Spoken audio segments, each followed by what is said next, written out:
મોદીના જન્મદિવસ નિમિત્તે અમદાવાદના નમો સ્ટેડિયમમાં મેગા રક્તદાન કેમ્પનું આયોજન થયું। એક્ટર વિવેક ઓબેરોયે પણ રક્તદાન કર્યું।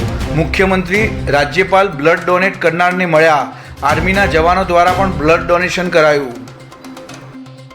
રાજકોટમાં વડાપ્રધાન નરેન્દ્ર મોદીના 75મા જન્મદિવસની ઉજવણી નિમિત્તે ગાંધી મ્યુઝિયમ ખાતે 75 રંગોળીઓનું એક વિશેષ પ્રદર્શન કરવામાં આવ્યું। 90 કલાકારોએ મોદીના રાજકીય જીવનને અને દેશની નોંધપાત્ર સિદ્ધિઓને કલાત્મક રીતે રજૂ કરી। ગુજરાતમાં હાલ પ્રતિ 100માંથી 23 પુરુષ અને 20 મહિલા મેદસ્વી।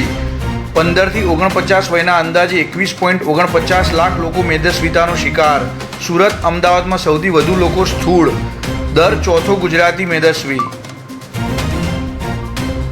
સુરતમાં અમદાવાદ જેવી ઘટના।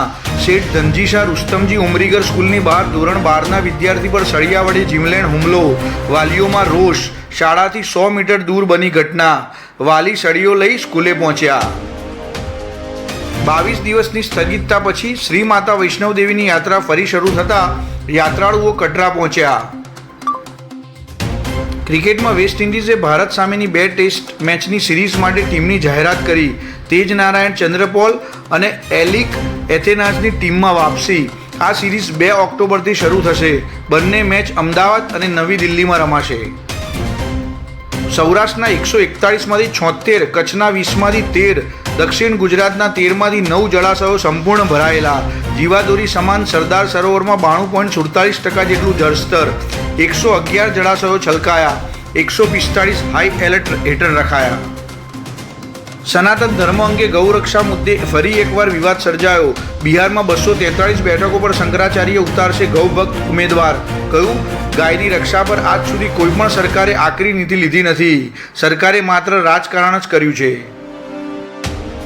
2001માં જયા શેટ્ટી હત્યા કેસમાં ગેંગસ્ટર છોટા રાજનના જામીન સુપ્રીમ કોર્ટે રદ કર્યા। બોમ્બે હાઈકોર્ટના રાજનને જામીન આપવાના આદેશને CBIએ સુપ્રીમમાં પડકાર્યો હતો। ટ્રમ્પ પત્ની મેલાનિયા સાથે બ્રિટન પહોંચ્યા। અમેરિકા અને UK ટેકનોલોજી, ઉર્જા અને વેપાર પર ₹3.6 લાખ કરોડની વધુના સોદાઓ પર હસ્તાક્ષર કરશે। માઇક્રોસોફ્ટ બ્રિટનમાં 2.6 લાખ કરોડનું રોકાણ કરશે। કેનેડામાં ભારત વિરુદ્ધ ખાલિસ્તાન સમર્થકોનો વિરોધ ફરી એકવાર ભડકી ઉઠ્યો। ખાલિસ્તાનીઓ ભારતીય વાણિજ્ય દૂતાવાસ પર કબજો કરવાની ધમકી આપી।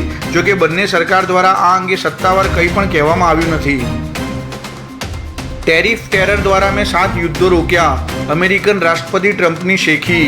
અમેરિકન સુપ્રીમ કોર્ટમાં ટેરિફ પર ચાલી રહેલા કેસ પર બોલ્યા ટ્રમ્પ। ટ્રમ્પે દાવો કર્યો કે તેમની જીત અમેરિકાના વિશ્વનો સૌથી ધનિક દેશ બનાવશે। બ્યુરો રિપોર્ટ, દિવ્ય બ્રહ્માસ્ત્ર ન્યૂઝ।